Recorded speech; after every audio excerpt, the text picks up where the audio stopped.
My name is Alex, and I'm 26 years old. I guess you could say I grew up in what some might call a picture-perfect family. You know the kind, neighbors admired us, friends wanted to spend weekends at our house, and there was always laughter echoing through the halls. It wasn't just a facade either, we really were close. There's me, the eldest, and then my two younger siblings, Sarah, who's 21 and in her final year of college, and Ethan, who just turned 18 and is getting ready to start his first year of college. The three of us have always been a team, whether it was teaming up against our parents during family game nights or helping each other sneak snacks after bedtime. Growing up, we spent most of our time in a cozy suburban neighborhood that felt like something out of a movie. Everyone knew everyone. Our house had a white picket fence, and my mom made sure the flower beds always looked perfect. Sunday dinners were a big deal for us. Every week, we'd sit around the table, eat my mom's amazing roast chicken, and talk about everything, school, work, or just silly things that happened during the week. Those dinners were sacred. Then there were family vacations. We'd all pack into our old SUV and take road trips to the beach, the mountains, or wherever my parents thought would be fun that year. We weren't fancy, but we made the most of it.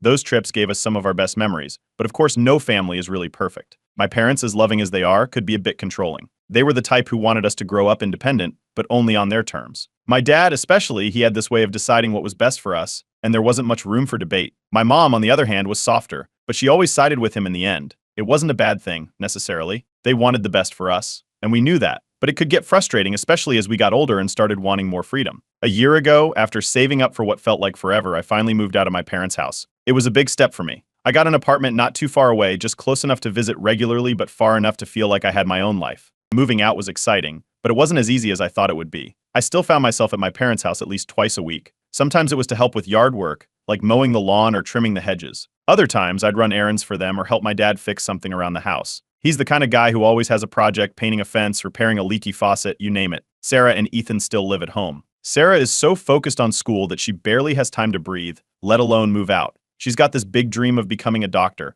and honestly, I'm proud of her for sticking with it. Ethan, though, is in that weird in-between phase. He's finishing high school and getting ready to start college, but he still feels like a kid sometimes. I guess that's normal when you're the youngest. Despite not living with them anymore, my family is still a huge part of my life. I can't help but feel responsible for them in some way, especially Sarah and Ethan. I've always been the one they looked up to, the one who set the example. That's not to say I'm perfect. I've made plenty of mistakes, but I've always tried to be there for them. Looking back, I think I moved out partly to prove to myself that I could be independent. Don't get me wrong, I love my parents, but living under their roof came with a lot of expectations. My dad especially liked to keep a close eye on what we were doing, and while I know it came from a place of love, it could feel suffocating. Moving out gave me the space I needed to figure out who I am, outside of being their son or Sarah and Ethan's big brother. Even though I'm on my own now, I still feel connected to the house I grew up in. It's not just a building, it's where all my best memories are. That's where Sarah and I built blanket forts in the living room when we were little, and where Ethan and I spent hours playing video games on school nights, even though we weren't supposed to.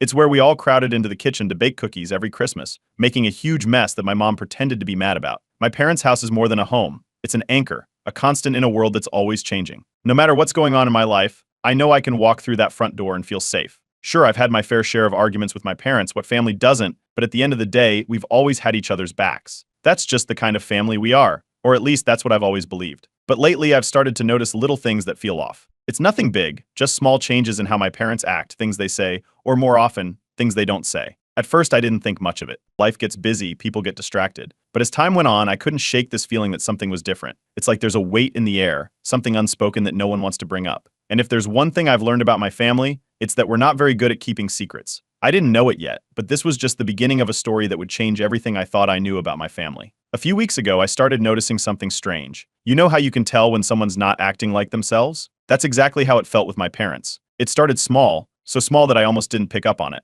My mom, who's usually the type to tell me every little thing going on in her life, whether it's what she's planning for dinner next Sunday or the latest drama with her book club, suddenly wasn't talking much. Every time I asked her about family plans or how she was doing, she'd change the subject or give me vague answers like, "Oh, nothing much," or "We'll see." That wasn't like her at all. My dad was acting weird too, though in his own way. He's always been hands-on, constantly pulling me into house projects or repairs whenever I visit. Usually the moment I step through the door, he's already asking if I can help fix a squeaky door or install a new shelf. But lately, he's been distant, quiet. He's not the type to talk about his feelings, but even his usual gruff comments felt muted, like his mind was somewhere else. The first time I really noticed something was off was during one of my weekend visits. I try to stop by my parents' house at least once a week, just to catch up and see how everyone's doing. That particular weekend, I pulled into the driveway and immediately noticed something odd. The garage door was open, and there were stacks of boxes inside. At first, I didn't think much of it. My parents have a ton of stuff, and they're always talking about decluttering. But as I got closer, I realized these weren't just random storage boxes. They were neatly labeled. Some said master bedroom, others said kitchen essentials. I walked into the house, trying to act normal. My mom was in the kitchen, wiping down the counters. "Hey mom," I said, pointing toward the garage. "What's with all the boxes? Are you guys doing some kind of big cleaning project?" She looked up, but there was something about her expression that made me pause. It was like she was caught off guard. "Oh, just getting rid of some old stuff we don't need anymore," she said quickly, then changed the subject. "How's work? Are you eating enough? You look a little thin." That was the first red flag. My mom loves to talk, especially about anything involving the house. If she was decluttering, she'd usually be telling me all about it, listing off every old item she was tossing out. But now, she seemed like she didn't want to talk about it at all. Later that day, my sister Sarah casually mentioned the boxes too. "Yeah, they've been at it for a couple of weeks now," she said when I asked her about it. "Mom said they're just cleaning out some old junk. You know how she gets when she's in one of her organizing moods." That should have reassured me, but it didn't. For some reason, it just didn't sit right. And then, as if the universe wanted to confirm my suspicions, I overheard my dad on the phone later that evening. I was walking past the living room when I heard his voice. He wasn't yelling, but his tone was firm, like he was discussing something serious. I paused for a second, not meaning to eavesdrop but unable to stop myself. "Yeah, we're on track," he said. "The timeline looks good. No issues with the contracts. Logistics are being handled." I frowned. That didn't sound like someone talking about cleaning out old junk. It sounded like, I don't know, business talk, professional talk. It didn't make sense. I tried to shake it off. Maybe I was reading too much into it. Maybe it was something completely unrelated. My dad has always been a private person, and it's not like I was going to march in there and demand answers. Still, the uneasiness stayed with me. The next weekend, I visited again. This time, I decided to be more direct. While helping my dad fix a leaky faucet in the kitchen, I casually brought up the boxes in the garage. "So, what's with all the master bedroom and kitchen essentials labels? You guys aren't moving, are you?" I laughed a little, trying to make it sound like a joke. He paused for just a second, so brief that most people wouldn't have noticed, but I did. Then he chuckled, shaking his head. "No, nothing like that," he said. "Your mom just went overboard with the labeling. You know how she is." The way he brushed it off didn't sit right with me. My dad's a lot of things, but he's not the type to joke around when it comes to serious stuff. If they really weren't moving, wouldn't he have just said so?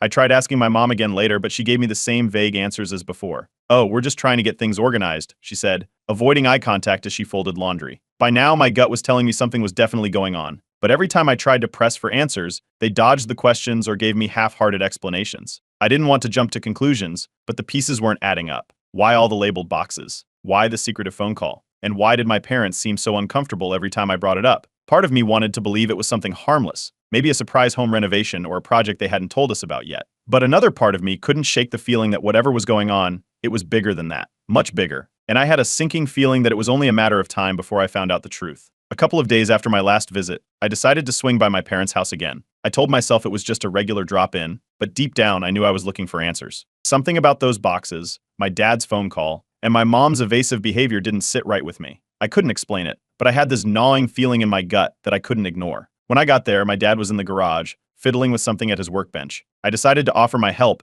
It was always a good excuse to poke around without raising suspicion. "Hey Dad," I said casually, grabbing a wrench from the table. "Need an extra hand?" "Sure," he said, not looking up. "Grab that box of screws over there." As I reached for the screws, I couldn't help but glance at the stacks of boxes behind me. They were still there, just as neat and organized as before. But this time, I noticed something I hadn't before: the labels. They weren't just generic labels like miscellaneous or garage stuff. No, these were specific. One box said master bedroom. Another said kitchen essentials. There were even boxes labeled living room and holiday decorations. I stared at them for a moment, my mind racing. Why would my parents pack up essentials if they weren't planning to go anywhere? It didn't make sense. "Are you guys moving or something?" I asked, keeping my tone light, like it was a joke. "Because it kind of looks like you're packing up your entire life." My dad chuckled, but it felt forced. "Nah, we're just organizing," he said, waving me off. "Your mom's on one of her decluttering kicks again." I nodded, pretending to accept his explanation, but inside, alarm bells were ringing. Decluttering? Since when did decluttering involve packing up entire rooms into neatly labeled boxes? That night, I talked to Sarah and Ethan about it. Sarah was in the middle of studying for an exam when I called her. "Do you think Mom and Dad are acting weird?"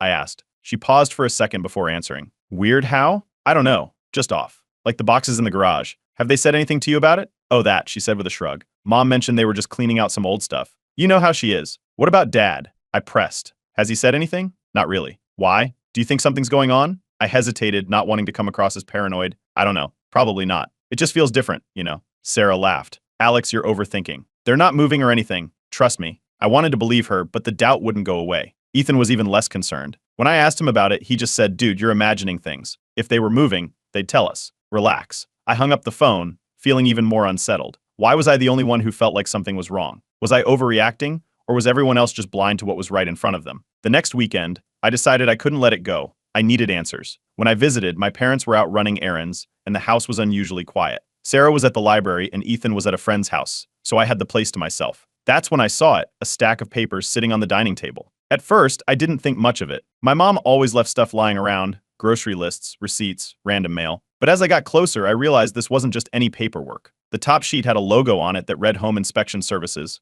My heart skipped a beat. I picked up the stack, flipping through the pages. It was a detailed home inspection report for a property in another state. I couldn't believe what I was seeing.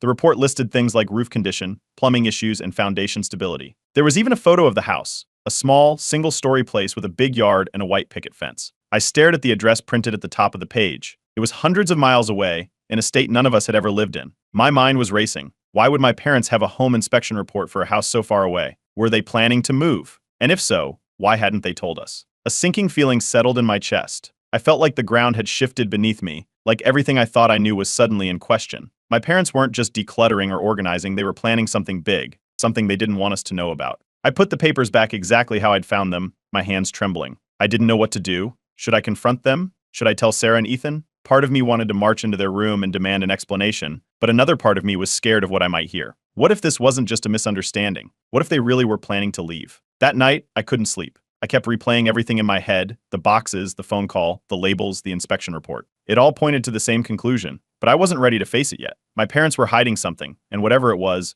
big. For the first time in my life, I felt like an outsider in my own family, and the worst part, I had no idea what to do about it. I couldn't keep it to myself anymore. The home inspection report had been eating away at me for days, and every time I thought about it, my chest felt tight. If my parents were planning something this big, something that could affect all of us, they had no right to keep it a secret. I needed answers, and I needed them now. The next weekend, I drove to their house, my mind racing the whole way. I'd been replaying this confrontation in my head over and over, trying to figure out the right words to say. Should I come in calm and collected, or should I go in guns blazing, demanding the truth? By the time I pulled into the driveway, I decided I'd just be direct. No games, no beating around the bush. When I walked into the house, my mom was in the kitchen, as usual, and my dad was sitting in the living room with a cup of coffee. They both looked up when I walked in, and for a moment I felt a pang of guilt. They looked so normal, so comfortable. But I reminded myself that whatever they were hiding wasn't normal, and it wasn't okay. "Hey, Alex," my mom said, smiling. "You're here early. Want some coffee?" "No, I'm good," I said, trying to keep my voice steady. "Can we talk for a second? All of us?" The smile on her face faltered. "Sure," she said slowly. "Is everything okay?" I sat down across from my dad, and my mom followed, sitting beside him. They both looked at me, waiting. I took a deep breath. "What's going on with the house?" I asked. No introduction, no softening the blow, just straight to the point. My dad raised an eyebrow. "What do you mean?" I said, my voice rising slightly. "Why are there boxes in the garage? Why are they labeled with things like master bedroom and kitchen essentials? And why did I find a home inspection report for a house in another state?" My mom's face went pale, and she looked down at her hands. My dad, on the other hand, leaned back in his chair, crossing his arms. "You went through our stuff?" he said, his tone sharp. "I wasn't snooping," I said quickly. "The papers were on the table. I couldn't ignore them, Dad. So are you going to tell me what's going on, or are you going to keep pretending everything's fine?" For a moment, neither of them said anything. The silence was deafening. Then, finally, my mom spoke, her voice trembling. "We were going to tell you," she said, tears welling up in her eyes. "We just didn't know how." "Didn't know how to tell me what?" I asked, though I already knew the answer. My dad sighed heavily. "We sold the house," he said. "We're moving." The words hit me like a punch to the gut. "What?" I said, my voice barely above a whisper. "You're moving? Where? When?" "To another state," my mom said, tears streaming down her face now. "And in a few weeks. Less than a month." I stared at them, trying to process what I was hearing. "Less than a month?" I said, my voice rising. "And you weren't going to tell me? Or Sarah? Or Ethan?" My dad shifted uncomfortably. "We were going to tell you," he said again, but I cut him off. "When? The day before you left? After you were already gone?" "We didn't want to burden you," my mom said, her voice cracking. "We thought it would be easier if what?" I snapped. "If you just disappeared? How is that easier for anyone?" My dad's jaw tightened. "Look, Alex, we've done everything for you kids. We've raised you, supported you, given you everything you needed. But it's time for us to focus on ourselves. We need a fresh start. A fresh start," I repeated, my voice dripping with disbelief. "So your idea of a fresh start is abandoning your kids? Cutting ties with your own family?" "We're not abandoning anyone," my dad said firmly. "You're all adults now. You don't need us anymore." I couldn't believe what I was hearing. "Ethan is 18, I said, practically shouting. "He's just starting college. How is he supposed to do that without you?" "He has you," my dad said simply. "You're his brother. You'll figure it out." At that moment, I heard footsteps coming down the stairs. Sarah appeared in the doorway, looking confused. "What's going on?" she asked, glancing between us. "They're moving," I said, my voice shaking. "In less than a month. And they weren't even going to tell us." Sarah's face turned white. "What?" she said, her voice cracking. "You're moving? Why? Where?" My mom started crying harder, covering her face with her hands.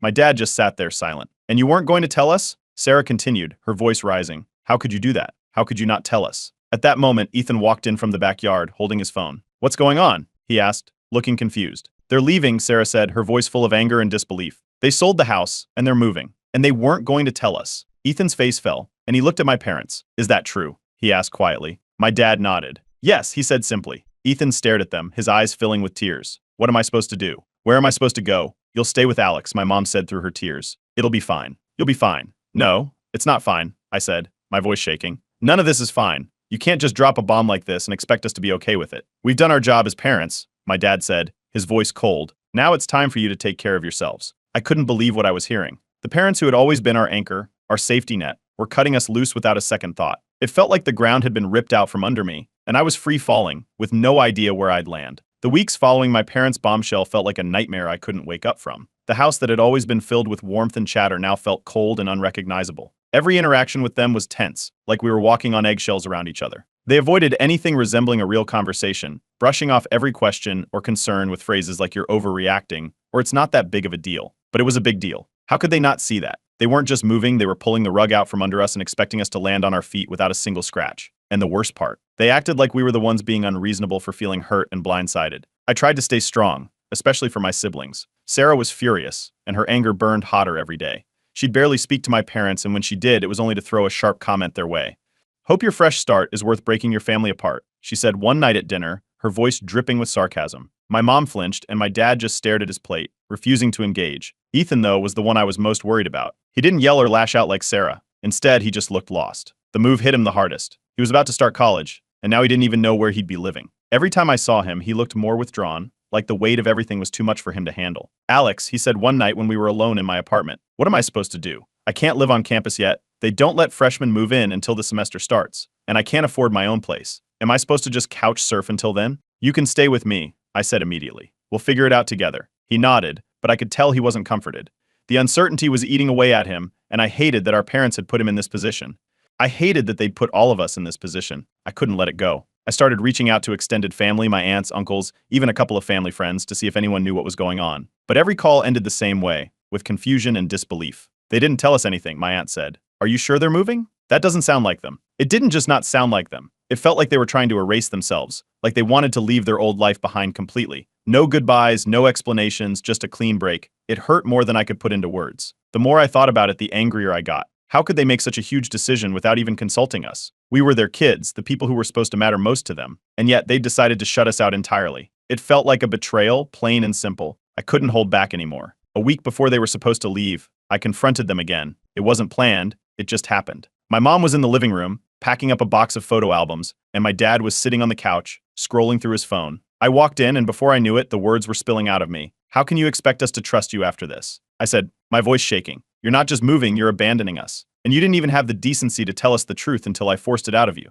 My mom froze, her hands gripping the edge of the box. My dad set his phone down and looked at me with that same cold expression he'd had during our last argument. We're not abandoning you, he said, his tone calm but devoid of emotion. You're adults now. It's time for you to stand on your own. Ethan isn't an adult, I snapped. He's 18. He doesn't even know where he's going to live next month, and you're acting like that's his problem to figure out. How is that fair? How is any of this fair? My mom's lip quivered, and she sat down on the arm of the couch, tears streaming down her face. We didn't want it to be like this, she said softly. We didn't want to hurt you. But you did hurt us, I said, my voice breaking. You're ripping our family apart, and you're acting like it's no big deal. My dad sighed heavily, rubbing his temples. Alex, we've been struggling for years. Financially, emotionally, it's been hard. Harder than you kids realize. We've given everything to you, and now we need to take care of ourselves. Why didn't you just tell us that? I asked, my frustration boiling over. We could have helped. We could have worked something out. But instead, you decided to cut us off completely. How are we supposed to trust you after this? We didn't want to burden you, my mom said, her voice barely above a whisper. We thought it would be easier this way. Easier for who? Sarah's voice cut through the room.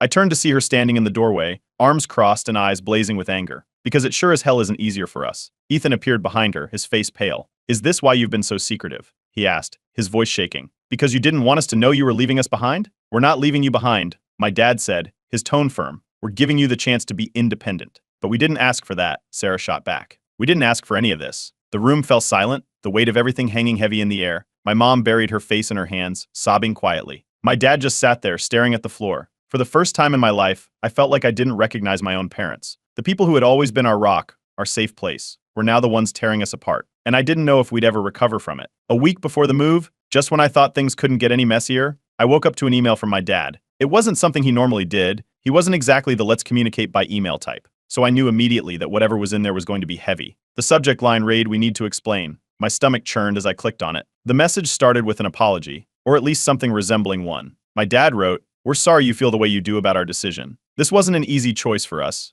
but we believe it's the right one." He went on to explain, again, that they'd been struggling financially and emotionally for years and felt like they had no other choice but to start over somewhere new. He said they'd wanted to avoid burdening us with their problems because they thought they were protecting us. I couldn't help but feel a wave of frustration as I read it. Protecting us? From what? From the truth? How was keeping us in the dark supposed to help anyone? As I kept reading, though, something caught my eye, a small detail buried near the end of the email. My dad had included the address of their new home. He didn't make a big deal of it, just slipped it in like it was no more significant than a grocery list.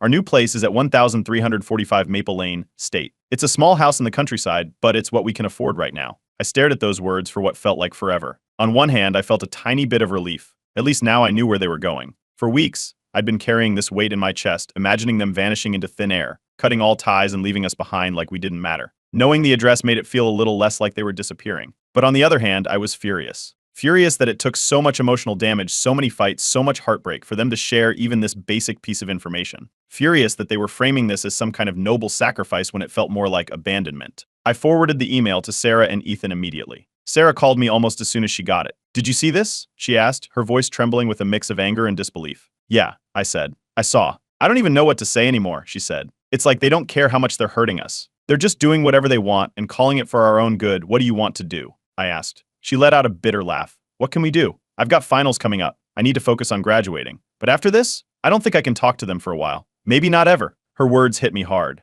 Sarah had always been the glue of our family, the one who kept things light and made sure everyone stayed connected. Hearing her say she might never talk to them again felt like another piece of our family breaking apart. Later that evening, Ethan showed up at my apartment. He looked exhausted, like he hadn't slept in days. He sat down on my couch and stared at the floor for a long time before finally speaking. "Can I stay with you?" he asked, his voice barely above a whisper. "Of course," I said without hesitation. "You don't even have to ask." I don't know what else to do," he said, his voice cracking. "I can't go with them. I can't go with them. I can't live with people who would just leave us like this. But I can't afford my own place either. And I don't want to be a burden to you, but—" "Ethan, stop," I said, cutting him off. "You're not a burden. We'll figure it out, okay? You can stay here as long as you need to. We'll get through this together." He nodded, but I could see the tears welling up in his eyes. I pulled him into a hug, and for the first time in a long time, I felt like I was doing something right. If our parents weren't going to be there for him, I would be. I didn't have all the answers, but I knew I wasn't going to let him face this alone. That night, after Ethan had gone to bed, I sat in the living room, staring at the email on my laptop. I kept rereading it, hoping to find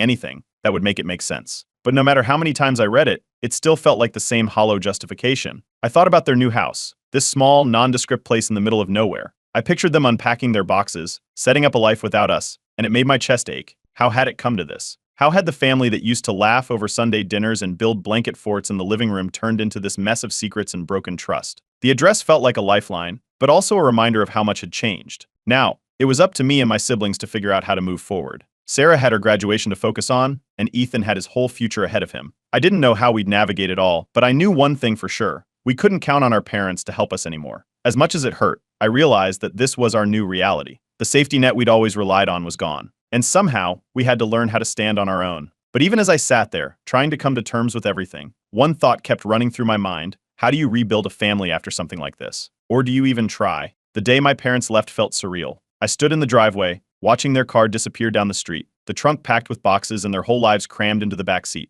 The house behind me, the place that had been our home for so many years, felt hollow. The echoes of laughter, Sunday dinners, and late-night chats seemed like ghosts lingering in the empty rooms. I didn't go inside right away. I just stood there, trying to wrap my head around what had just happened. For weeks, I'd been bracing myself for this moment, but nothing could have prepared me for how final it felt. They were gone, and with them, the foundation I'd always relied on. As much as I hated to admit it, I'd always seen my parents as my safety net. Even as an adult, I knew that if something went wrong, I could turn to them. But now that net was gone, and I felt like I was standing on a tightrope with no one to catch me if I fell. When I finally went back into the house, it was quiet. Too quiet. Sarah was sitting at the kitchen table, staring at her laptop, though I could tell she wasn't actually working. Ethan was upstairs, packing up the last of his things to move into my apartment. None of us knew what to say. The silence was heavy, like we were all grieving something we couldn't quite put into words. Over the next few weeks, we started to figure out our new reality. Ethan moved into my apartment, and we set up a makeshift bedroom for him in the corner of the living room. It wasn't much, but it was enough. He focused on preparing for college, and I did my best to support him.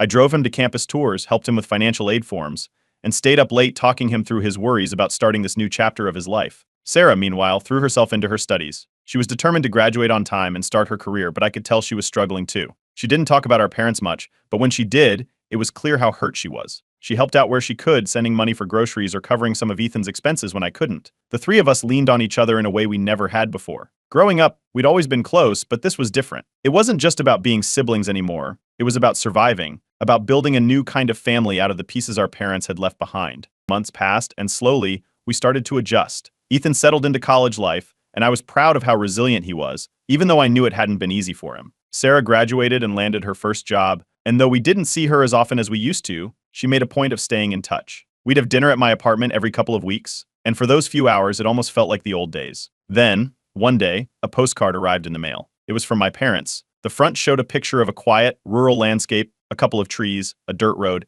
and a sunset. On the back, in my dad's handwriting, was a short message. We're settling in. Things are going well. Hope you're all doing okay. Take care. That was it. No address, no phone number, no we miss you or we're sorry. Just a vague update and a polite closing. I stared at the postcard for a long time, not sure how to feel. Part of me was relieved to know they were okay. Another part of me was angry that this was all they could manage after everything they'd put us through. I didn't reply. I didn't even show it to Sarah or Ethan. What was the point? It wasn't like they'd written it to reconnect. It felt more like a formality, a way to check a box and say, see, we reached out. That night, I sat in my apartment, thinking about everything that had happened. I thought about how much I'd depended on my parents growing up, how they'd always been the center of our family, and I thought about how much had changed. They weren't those people anymore, the ones who held everything together. They'd chosen to walk away, to leave us to figure things out on our own. It hurt, but in a strange way, it also forced me to grow. For the first time, I realized that family isn't just about the people who raise you. It's about the people who stand by you when things fall apart. For me, that was Sarah and Ethan. We were all we had now, and somehow that was enough. Over time, the pain of what my parents had done started to fade. It didn't disappear completely, it still lingered, like a scar, but it didn't consume me anymore. Instead, I focused on the life we were building together. I found joy in the small things, helping Ethan pick out his classes, celebrating Sarah's new job, and even just sitting down for a meal together at the end of a long day. Looking back, I don't think I'll ever fully understand why my parents made the choices they did. Maybe they really believed they were doing the right thing, or maybe they were just tired and didn't know how to ask for help. Either way, I've stopped trying to make sense of it. Life doesn't always come with clear answers, and sometimes you just have to move forward, even when it hurts. Now, when I think about family, I don't think about perfection. I don't think about the house we grew up in or the traditions we used to have. I think about the people who stick with you, even when everything falls apart. I think about Sarah, Ethan, and the bond we've built through all of this. The experience changed me in ways I never expected. It taught me how to be strong, how to adapt, and how to find hope in the hardest moments. And while I wouldn't wish this kind of pain on anyone, I can say, with absolute certainty, that it made me who I am today. Life goes on, and so do we. Life goes on, and so do we. I'm a 25-year-old guy, and up until a year ago, I would have told you my family was normal, maybe even better than normal. My parents, Mark and Lisa, had been together for nearly 3 decades. And if you had asked anyone who knew them, they would have said they were the perfect couple. My older sister Rachel, 27, and my younger brother Ben, 19, and I grew up in a home where we never saw them fight, never saw them have serious problems. They had their routines, their little traditions, and we never had any reason to question them. Then, one evening, they called a family meeting. We all assumed it was something minor, maybe news about a relative or some kind of announcement about a trip. Instead, they sat us down in the living room, exchanged a look, and dropped the bombshell. They were getting divorced. It was like hearing a record scratch in real life. No arguments had led up to this. No tension we had picked up on. 1 second, they were normal. The next, they were telling us their marriage was over. Rachel immediately asked why, but the answer was frustratingly vague. Something about growing apart, love fading, and how they had been unhappy for a while but didn't want to burden us. It didn't add up. If they had been unhappy, they had done a damn good job hiding it. Then came the next shock. Mom was moving out that very night. She had packed her bags, claiming she had arranged to stay at a friend's place for now. But she mentioned she was still in the process of sorting out her long-term plans. Dad would be staying in the house with us. They didn't ask if we were okay with it. It was already decided. Rachel completely broke down. She wasn't just crying, she was sobbing. Ben sat frozen, barely blinking, like he couldn't process what he was hearing. And me, I felt like I was watching something happen in a dream. None of it felt real. The weirdest part was how cold Mom seemed about the whole thing. She wasn't emotional at all. No tears, no hesitation. She stood there, composed but distant, almost as if she had rehearsed what to say, detached in a way that made me question whether she had truly processed what she was doing, how she was looking forward to figuring herself out. Meanwhile, Dad was the complete opposite, clearly struggling to hold it together. His voice shook when he talked, and the second Mom left, he grabbed a bottle of whiskey and poured himself a drink. The next few days were chaos. Family members started calling as word spread. Our grandparents were frustrated they hadn't been informed earlier, but they didn't question it too deeply, assuming our parents had simply made a private decision. My dad was staying up late every night, drinking, pacing, and talking to himself. He started venting to Rachel and me in ways that made us uncomfortable. Vague things about Mom being selfish, about how she had changed. Rachel was furious at Mom. She refused to answer any of her texts or calls. She kept saying it was like our mother had just flipped a switch and walked away from us. Ben, on the other hand, started clinging to Dad. It was like he needed to pick a side, and he picked the one who seemed more broken. The money problem started almost immediately. Dad told us that Mom had withdrawn a portion of their savings before moving out, but they had already agreed to keep their joint account open until the legal process was finalized. He never outright blamed her, but he heavily implied that she had left him in a bad financial spot. Mom, meanwhile, wasn't struggling at all. She still had her nice car, was still shopping like usual, still going to brunch with friends. If she was supposed to be starting over from scratch, it sure didn't look like it. And then there were the inconsistencies. Rachel, being Rachel, started digging. Rachel looked up their divorce case online, expecting at least some preliminary records, but nothing had been filed, not even an intent to separate. No record of a filing, no legal documents, just silence. When she asked Dad about it, he brushed it off, saying it took time for things to process. Mom refused to give straight answers. When I asked why everything was happening so fast, she just smiled and said, "Sometimes you just have to rip the band-aid off." Ben got quiet. He stopped talking about it altogether.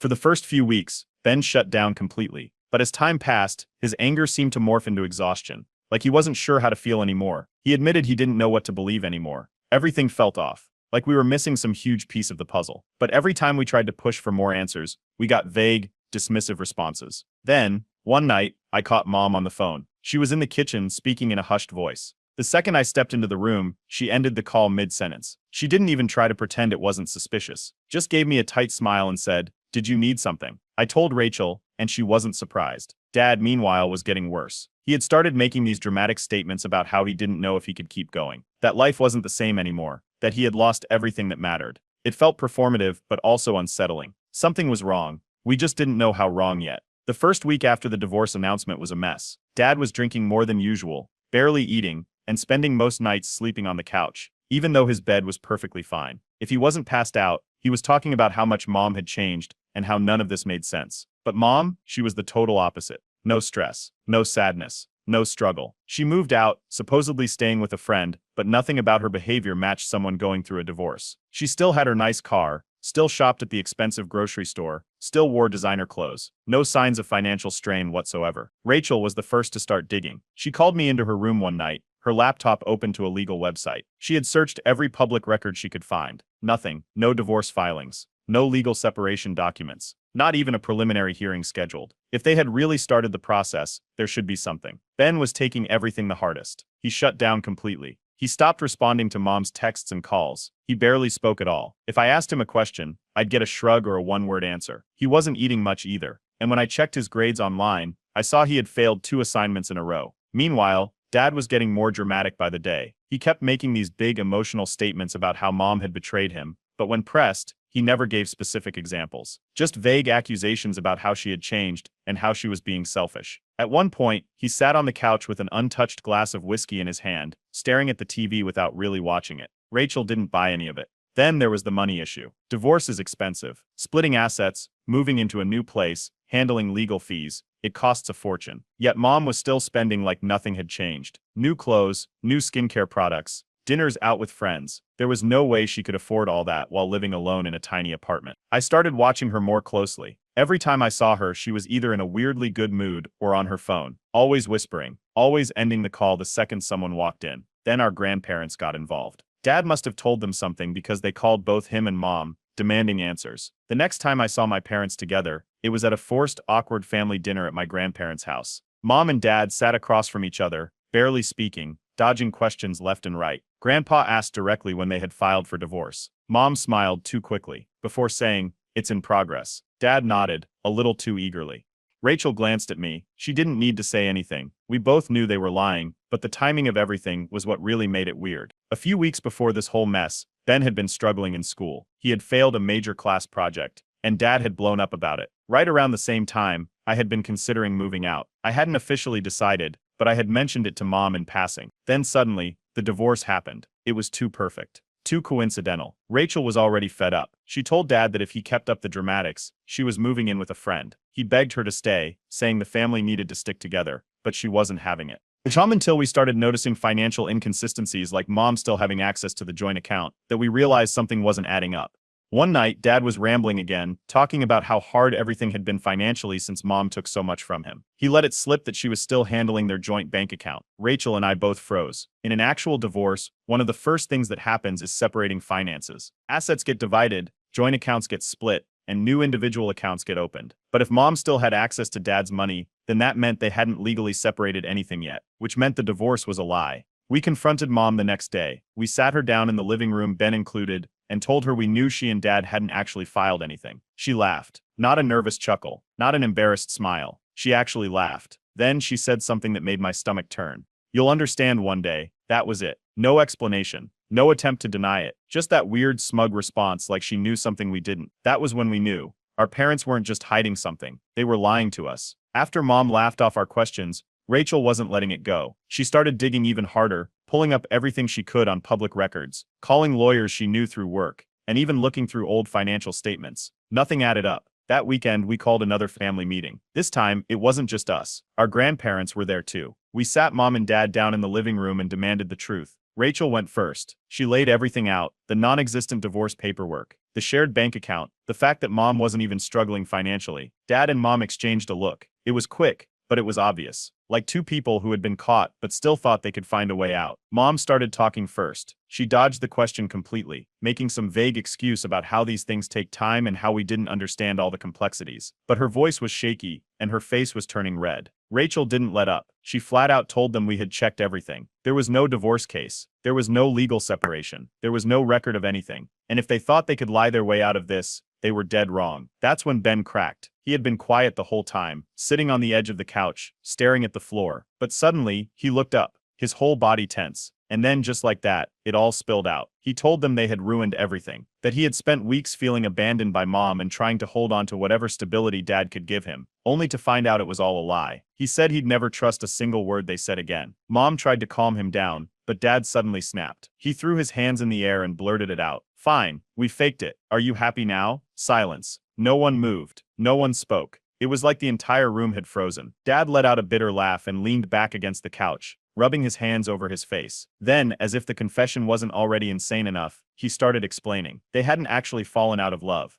There was no cheating, no real problems. The entire divorce had been their way of testing us, a misguided attempt to shake us out of what they saw as complacency, without thinking through the emotional toll it would take. Their goal? To test how we would handle instability, believing it would somehow make us stronger, without considering the emotional damage it would cause. They claimed we had gotten too comfortable, that we weren't ready for the real world. Ben had been slacking in school. I had been thinking about moving out, and Rachel had been too independent for their liking. They thought a sudden traumatic life change would push us to be stronger and more responsible. It was completely unhinged. Mom admitted she had never actually moved into an apartment. She had been staying at a friend's vacation home, keeping her distance just enough to make the story believable. The whole thing had been staged to see how we would react. Rachel was the first to snap out of it. She stood up so fast the chair nearly tipped over and just stared at them. Dad wasn't apologizing. He was justifying it. He kept saying it was necessary, that it was meant to teach us something, that we were too emotional and that in the end it would make us better people.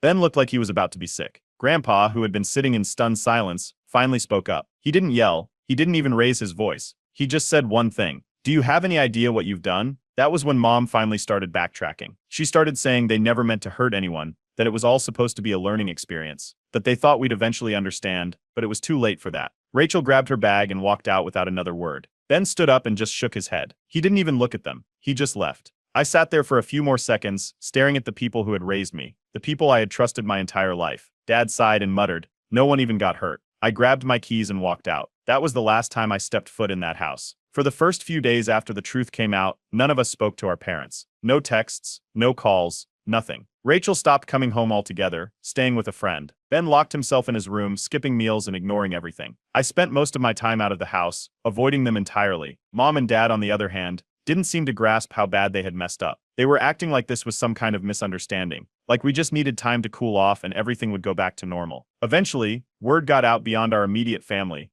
Friends and extended relatives started asking questions, confused by how sudden and extreme the situation seemed. I had barely been home when Grandpa called, demanding to know what was going on. He had spoken to Dad, who apparently downplayed the entire thing, making it seem like it wasn't a big deal. So I told him the truth. Every single detail. The fake divorce, the manipulation, how they thought it was just some lesson for us. Grandpa went quiet for a long time. Then he just said, "I'll handle it." An hour later, Mom and Dad got a visit. I wasn't there when it happened, but according to Ben, Grandpa, and our uncle showed up and tore into them. No sugarcoating, no patience, just pure disbelief and anger. They demanded to know what they were thinking, why they thought this was okay, and how they could possibly justify turning their own kids' lives upside down for a lesson. Mom tried to play it off like it was a misunderstanding. She said they had good intentions, that they never meant to hurt anyone, that they assumed we'd laugh about it later. Dad sat there, his expression shifting between frustration and regret, like he hadn't expected this to spiral out of his control. Instead of apologizing, they doubled down. They insisted that we were overreacting, genuinely believing that we would simply move past it with time, that we were too emotional, that we needed to grow up and stop acting like victims. Grandpa wasn't having it. He told them straight to their faces that they had permanently damaged their relationship with their kids, that this wasn't something that could just be moved past. Before leaving, he warned them that they were on their own if they kept digging themselves deeper. After that, Rachel made it official. She blocked them on everything. No calls, no messages, nothing. She was done. Ben, on the other hand, was spiraling. He had already been struggling in school, and now it got worse. He stopped going to classes, barely left his room, and ignored every attempt I made to get him to eat or do anything. Meanwhile, Dad was walking around the house like nothing happened, drinking his coffee, watching TV, making jokes, like he hadn't just detonated his own family. He swung between self-pity and arrogance, one moment acting like a victim, the next pretending as if nothing had changed. Mom took a different approach. She started acting like we had hurt her. She kept bringing up how much she missed us, how she never wanted a rift in the family, how she was suffering too. She even tried to corner me one night, saying she just wanted to talk. I ignored her and walked out. Then, word got out beyond the family. I told a few close friends what had happened,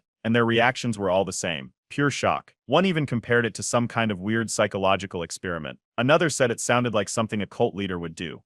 It didn't take long for more people to find out. A few days later, Ben told me he was looking at out-of-state colleges. Originally, he had planned to stay close to home. Now, he wanted to get as far away as possible. He didn't say much else, just that he needed a fresh start. Then came the guilt trip. Dad sent a long message in the family group chat about forgiveness and family unity. How we were letting one mistake ruin everything. How we were throwing away years of love over something that wasn't even that serious. I stared at it for a long time before finally replying. I told him that he had thrown everything away the moment he decided his own children were nothing more than test subjects, that we would never be able to trust them again, that they had no one to blame but themselves. Mom finally cracked after that. For the first time since this whole mess started, she actually broke down, crying, saying she never meant for things to go this far, that she just wanted to help us, that she never wanted to lose us. It was too late. Rachel had already left. Now it was my turn. I packed my bags and moved out that night, crashing at a friend's place indefinitely. If Mom and Dad wanted to see what life without us looked like, they were about to find out. The day after I moved out, my phone wouldn't stop buzzing. Mom was texting nonstop,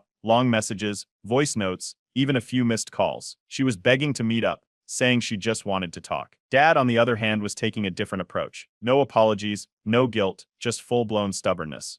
He was doubling down, still treating the whole thing like it was some grand life lesson we'd eventually understand. Rachel wasn't having any of it. She had already blocked them and made it clear she was done. She wasn't engaging, wasn't giving them a chance to explain themselves. As far as she was concerned, they were out of her life. Ben, though, was a different story. One night, I found him sitting on the edge of his bed, shoulders hunched, hands gripping his phone like he wanted to throw it. His eyes were red, his face tense. Without saying anything, he handed me his phone. It was a message from Mom, a long one about how she never meant to hurt us, how she still loved us, how she couldn't believe we were acting like she and Dad weren't even our parents anymore. She wanted to meet, just to talk. To clear the air, Ben just shook his head. He wasn't angry, he wasn't even annoyed. He just looked lost. Then he mumbled, "It's like I don't have parents anymore." That was when I knew he was done too. But our parents weren't. A few days later, they went public. A long, drawn-out message hit the family group chat. One of those forced PR-style apologies that didn't actually take responsibility for anything. They were sorry if their actions had hurt us. They just wanted the family to move forward.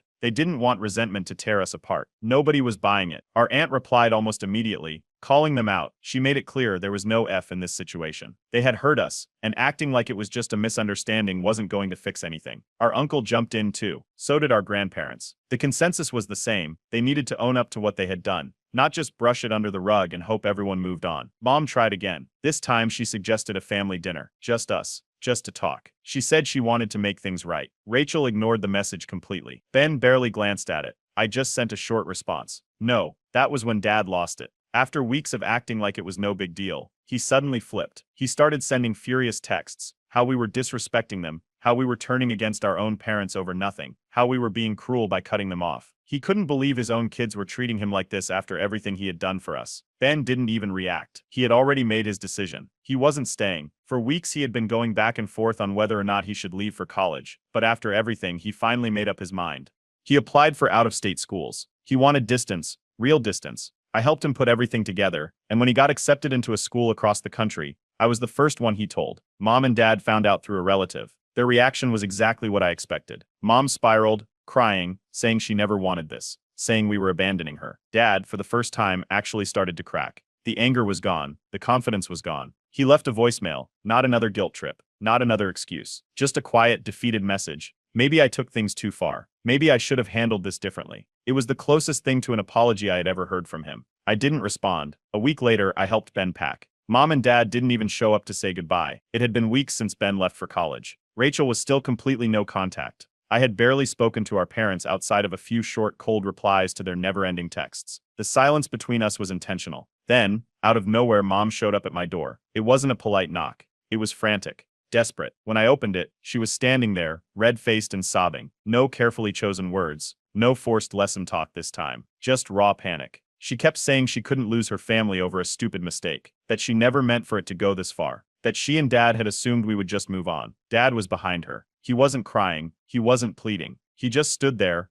arms crossed, looking miserable. Like he had finally realized there was no coming back from this, but didn't want to admit it out loud. Rachel was at my place when it happened. She didn't even flinch. She looked them both dead in the eyes and told them their tears meant nothing to her anymore. Mom tried again. She admitted that they regretted everything. That if they had known it would end like this, they never would have done it. That they thought we would have understood their intentions. I asked the only question that mattered. Did you even think about how this would affect us? Or was this just some sick game to you? Dad finally spoke. His voice was low, almost like he didn't want to say it. We messed up. I see that now. It was the closest thing to a real apology we had ever gotten from him. But it didn't change anything. It was too late. Rachel made that clear. She told them flat out that there was no coming back from this, that no amount of regret would erase what they did. Ben wasn't there, but he was the only one who still felt guilty. He had told me a few days earlier that he wasn't sure if cutting them off completely was the right thing to do, that maybe one day, he'd consider hearing them out. Mom and Dad tried using that. They shifted from apologizing to guilt tripping. They said they were suffering too, that they felt like they had lost their children, that they had made a mistake. But weren't we all family? Didn't family deserve second chances? I told them the truth. That's the price you pay for lying to the people who trusted you the most. Mom broke down again, but Rachel and I didn't let them in. For the first time ever, Christmas was different. No family dinner at our parents' house. No forced smiles around the tree. No pretending like everything was fine. Ben flew back for the holidays, but instead of going home, he stayed with me and Rachel. Mom and Dad sent more messages, emails, texts, even a voicemail from Dad. Same thing every time. Asking for a second chance, saying they didn't want to lose us forever. Rachel was done. She blocked them on everything. She had nothing more to say. Ben finally made his decision. He told them he needed space. Unlike us, he wasn't sure if he wanted to cut them off forever. But for now, he wasn't ready to forgive them either. As for me, my final message was simple. Maybe one day. But right now, you're just two people I used to trust. For weeks after their dramatic apology attempts, Mom and Dad went completely silent. No texts. No calls. Nothing. It was like they had just given up. Rachel didn't buy it. She was convinced they were trying a new manipulation tactic, playing the waiting game to see if we would come crawling back. Ben wasn't so sure. He had been away at college, far from everything, and even though he refused to go home, he admitted he still felt guilty about shutting them out completely. Without all the drama, life felt lighter. I had more time to focus on work, my friendships, and just existing without constantly being dragged into some emotional chaos. Rachel thrived too. She had officially gone no contact, blocking them everywhere and making it clear she was done for good. Then, they tried a different approach. Instead of reaching out to us directly, they started going through extended family. Grandma called first. She had always been the peacekeeper, but even she sounded hesitant this time. Mom and Dad were heartbroken. They just wanted one conversation, just to explain themselves, just to fix things. I shut it down immediately. They should have thought about that before turning our lives into a social experiment. Rachel took it a step further. She told Grandma that if she kept pressuring us, she'd cut her off too. She wasn't playing games anymore. That should have been the end of it. But then we started hearing things from family friends. Word had spread that mom and dad were telling people we had abandoned them. The story had changed. They weren't the ones who had lied, manipulated, and broken their children's trust. No, they were the victims. Their ungrateful kids had turned their backs on them over a misunderstanding. It didn't take long before our aunt got involved. She called me after confronting them directly. She had flat out told them they were only facing the consequences of their own actions, and they had no one to blame but themselves. She also let me know that even their friends thought they had gone too far. That should have been the final nail in the coffin. But then Ben wavered. He admitted he might consider hearing them out. He wasn't saying he forgave them, but he wondered if cutting them off forever was too harsh.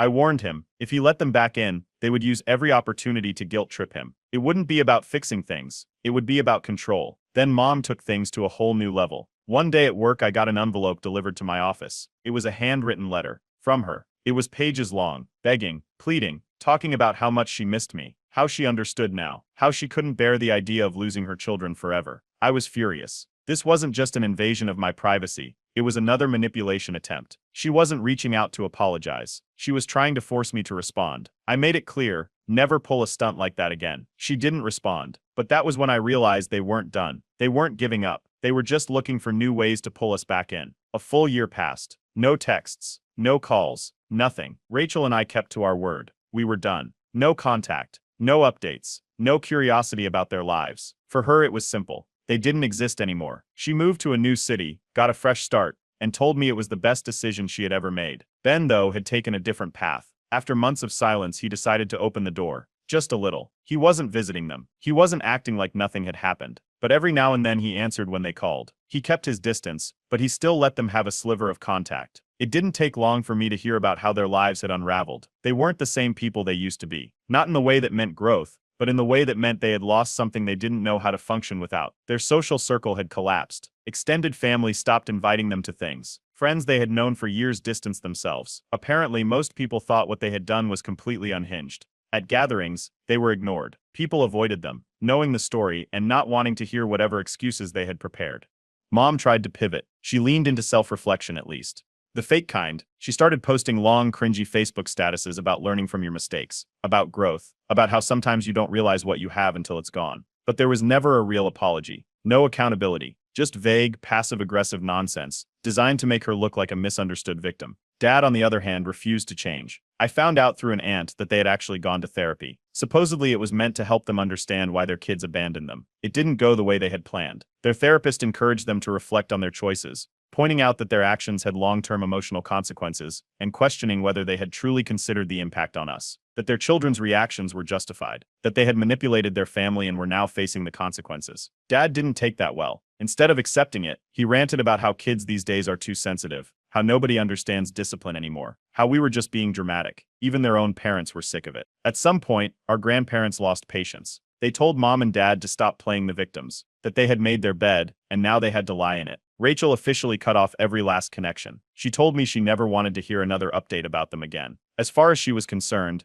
they didn't exist. Me, I wasn't sure where I stood. I didn't hate them. I didn't wish them misery, but I also didn't see a future where I forgave them. I had moved on, built a life without them in it, and didn't feel like I was missing anything. Then, after months of trying, they finally gave up. No more messages, no more letters, just silence. And for the first time in a long time, it actually felt like peace. A year passed. No contact, no updates. Life moved on. Then, out of nowhere, an email showed up in my inbox. It was from Mom. At first, I expected more of the same, guilt-tripping, vague excuses, or some long-winded attempt to make herself the victim. But this one was different. It wasn't defensive. It wasn't manipulative. It was an actual apology. She admitted everything, that they were selfish, that they were wrong, that they didn't think about the damage they were doing until it was too late. She didn't justify it, didn't try to twist it into some lesson we were too blind to understand. She just said she was sorry. A few hours later, another email came through, this time from Dad. It was even more shocking. For the first time ever, he took full responsibility. He admitted he let his pride get in the way, that he had convinced himself we would eventually come around, and when we didn't, he realized just how badly he had screwed up. It wasn't dramatic. It wasn't defensive. It wasn't full of excuses. It actually sounded real. I didn't know how to process it. I forwarded it to Rachel. She read it and didn't even blink. She told me she didn't care. They could apologize 1,000 times, and it wouldn't change anything for her. She had closed that chapter of her life, and there was no reopening it. Ben had a different reaction. He was hesitant, but for the first time, he actually considered reaching out. He admitted he missed them, At least the parents they used to be. But he was also scared. What if this was just another manipulation? What if they sucked him back in and started rewriting history again? Then I found out the real reason behind the emails. A cousin reached out, filling in the missing pieces. Apparently, our grandparents had given them an ultimatum: own up to what they did, or they would lose the entire family. No more support, no more sympathy, no more pretending like they were the victims. That explained a lot. I started hearing conflicting opinions from relatives. Some thought I should at least give them a chance. Others said not to trust them, that people like them only changed when they had no other choice. I talked to a therapist about it. They told me the same thing I had been telling myself for months. It's my decision. There was no right or wrong answer. I didn't owe them forgiveness, but I also wasn't obligated to hold on to resentment if I didn't want to. I sat on it for days. Then I drafted a response. It wasn't an invitation back into my life. It wasn't an agreement to forgive. It was simple: if they truly wanted to meet, it would be on my terms. No excuses, no manipulation, no rewriting the past. But before I could send it, I got another message. A cousin sent me a screenshot of something wild. Mom and dad had already started telling people that their kids were finally forgiving them. They hadn't even heard back from me yet. They just wanted to control the narrative. That was all I needed to know. I deleted my draft. I didn't respond, and just like that, I was done for good.